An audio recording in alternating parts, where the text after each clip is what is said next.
Okay, hi kelas. Last week kita tak dapat jumpa sebab saya ada tugas rasmi. So hari ni kita nak continue chapter 2 differentiation.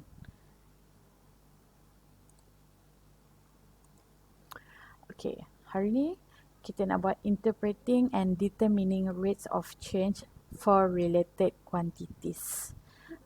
Take for example, if two variables y and x change with time t and are related by the equation y equal to fx, then the rates of change dy dt and dx dt can be related by dy dt equal to dy dx times dx dt.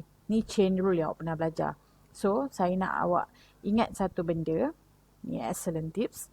Kalau dy dx, maksud dia is the rate of change of y with respect to x. Dy dt is the rate of change of y with respect to t. Dx dt is the rate of change of x with respect to t. So saya nak awak ingat ni. Dy dx ni is the rate of change. Semua ada. Rate of change. Cuma rate of change of what? Macam ni. Dx dt is the rate of change of x with respect to t. Kalau dy dt, rate of change of y respect to t. Yang ni y respect to x. So consider the curve y equal to x square plus 1. If x increases at a constant rate of 2 unit per second, that is, tengok x increases at a constant rate. Ada perkataan rate of change x respect to time. Second is time, is 2 unit. That is dx dt equal to 2. Saya ulang x increases at a constant rate. So kita buat rate of change of x respect to time. Per second ni time lah. So kita tulis dx over dt equal to 2.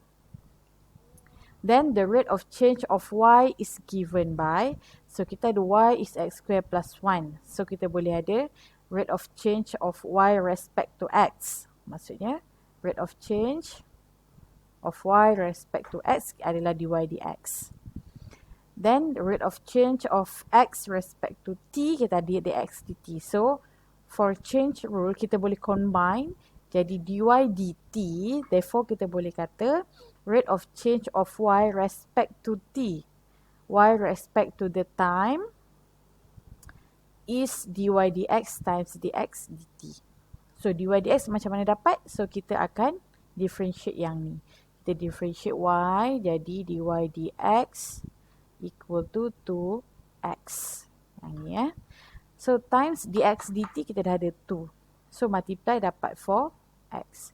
So kalau soalan tanya, when x equal to 2, dy dt equal to, kita ada 4x kan tadi. So substitute, x is 2, so kita dapat 8. Thus the rate of change of y is 8 unit per second.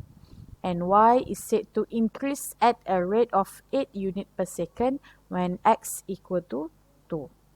Kena faham lah maksud dia.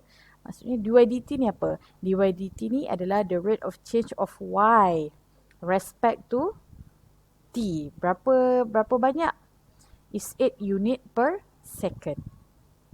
And y is said to increase at a rate of 8 unit per second when x equal to 2. Maksudnya y ni akan meningkat setiap 2 saat sebanyak 8 unit. Itu maksud dia. So when x equal to negative 2. Kalau sini x positif kan. Kalau x negatif, dy dt akan dapat negative 8. So dari sini kita tahu the rate of change of y is negative 8 units per second and y is said to decrease at a rate of 8 unit. So kalau rate of change dia negatif, dia akan mengalami decreasing. Dia decrease 8 unit per second. Kalau y ni size dia besar, kalau rate of change y respect to t ataupun per second, y per second, so rate dia akan berkurang 8 unit setiap per second bila X sama dengan negatif 2. X ni apa-apa value lah yang boleh ada. So kalau positif, dy dt positif, so rate of change dia increase.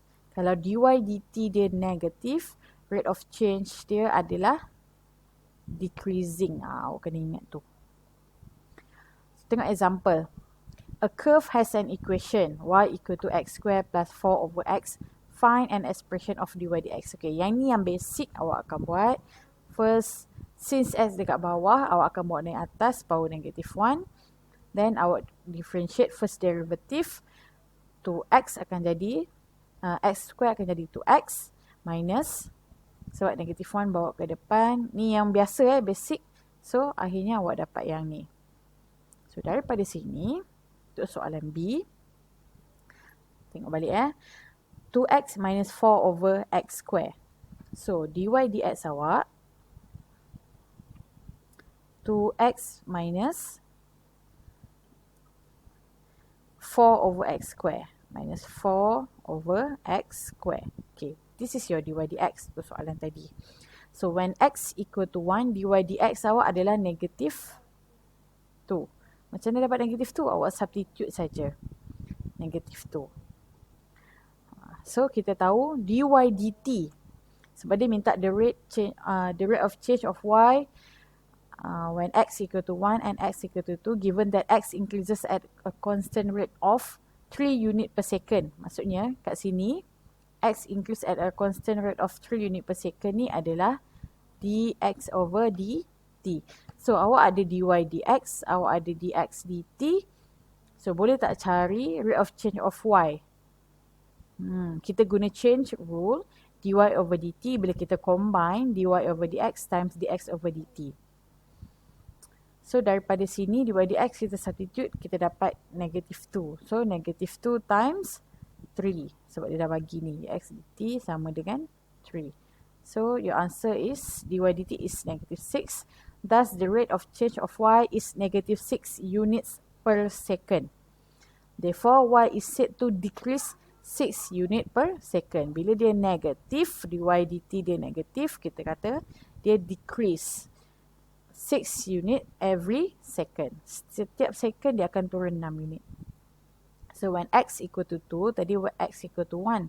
X equal to 2, kita substitute, kita dapat dy dx is 3. So, dy dt is 3 times 3 dapat 9.